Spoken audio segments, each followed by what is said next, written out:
नमस्कार। जरा सोचिए, अगर अमीर बनने का सबसे अच्छा तरीका बजट बनाना बंद कर देना हो तो। आज हम एक ऐसे ही विचार पर बात करने वाले हैं जो पैसे को लेकर आपकी सोच को पूरी तरह से बदल सकता है। सुनने में थोड़ा अटपटा लगता है ना, पर यही वो आइडिया है जो पारंपरिक फाइनेंशियल सलाह को चुनौती देता है और हमारी आज की बातचीत का सेंटर पॉइंट है। अब ये सवाल तो मन में आएगा ही। हमें तो हमेशा यही सिखाया गया है कि बजटिंग ही पैसे रुपए के मामले में सफलता की पहली सीढ़ी है। तो फिर ये नया आइडिया उस सबसे बेसिक नियम को क्यों चैलेंज कर रहा है? तो पारंपरिक बजटिंग का तरीका असल में दौलत बनाने में रुकावट क्यों बन सकता है? आइए इसके पीछे के मनोवैज्ञानिक कारणों को थोड़ा गहराई से समझते हैं। देखिए, जब हम बजट बनाते हैं तो हमारा दिमाग अक्सर कमी पर फोकस करने लगता है कि हम क्या नहीं कर सकते, क्या नहीं खरीद सकते। ये बहुत ही प्रतिबंधात्मक महसूस होता है और जब हम अपने ही बनाए नियम तोड़ते हैं तो एक गिल्ट पैदा होता है और हम एक दुष्चक्र में फंस जाते हैं। यहाँ दो अलग अलग माइंडसेट का टकराव है। एक तरफ है बजट वाली सोच जो कटौती करने पर ध्यान देती है, और दूसरी तरफ है एक संपन्न पहचान जो कुछ नया बनाने यानी क्रिएट करने पर जोर देती है। ये एक छोटा सा लेकिन बहुत ही शक्तिशाली बदलाव है। तो फिर इसका सल्यूशन क्या है? चलिए अब उस नई अप्रोच की बात करते हैं जो दौलत बनाने के पूरे नजरिए को ही जड़ से बदल देती है। आइडेंटिटी शिफ्ट यानी पहचान में बदलाव। इसकी शुरुआत अंदर से होती है। इसका मतलब है कि बाहरी सफलता का इंतजार करने के बजाय पहले ही उस इंसान की तरह सोचना और काम करना शुरू कर देना जैसा हम बनना चाहते हैं। यहाँ सारा ध्यान क्या करना है, जैसे कि खर्च कम करना, से हटकर कौन बनना है पर चला जाता है। मतलब ये सिर्फ एक्शंस के बारे में नहीं है, बल्कि आपके अंदरूनी विश्वासों के बारे में है। ये उदाहरण तो इसे बिल्कुल साफ कर देता है।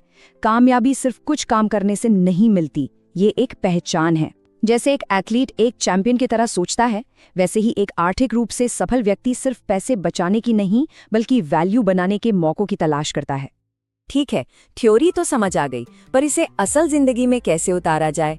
अच्छी बात यह है कि इसके लिए एक बहुत ही स्पष्ट फ्रेमवर्क मौजूद है। तो ये हैं वो 4 प्रैक्टिकल स्टेप्स जिनसे एक नई फाइनेंशियल पहचान बनाई जा सकती है। अपने सपनों को समझना, अलग तरीके से सोचना, उस तरह से काम करना और सफलता को एक नए नजरिए से मापना। आइए हर एक को देखते हैं।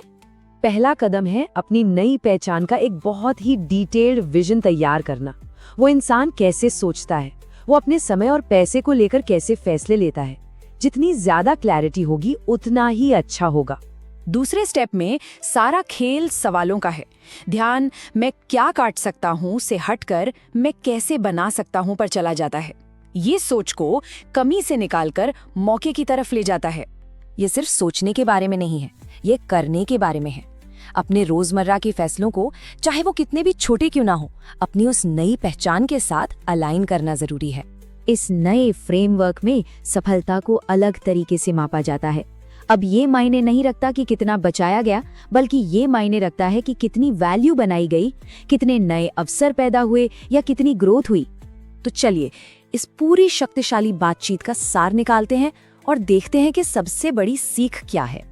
याद रखने वाली सबसे जरूरी बात यह है, लक्ष्य दौलत के पीछे भागना नहीं है, बल्कि वो इंसान बनना है जो दौलत को स्वाभाविक रूप से अपनी ओर आकर्षित करता है और उसे बनाता है। और हम आपको इसी एक सवाल के साथ छोड़कर जा रहे हैं।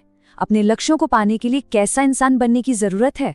ये सवाल बाहरी दुनिया से ध्यान हटाकर अंदर की ओर ले आता है और उस इंसान को बनने की शुरुआत आज से ही हो सकती है।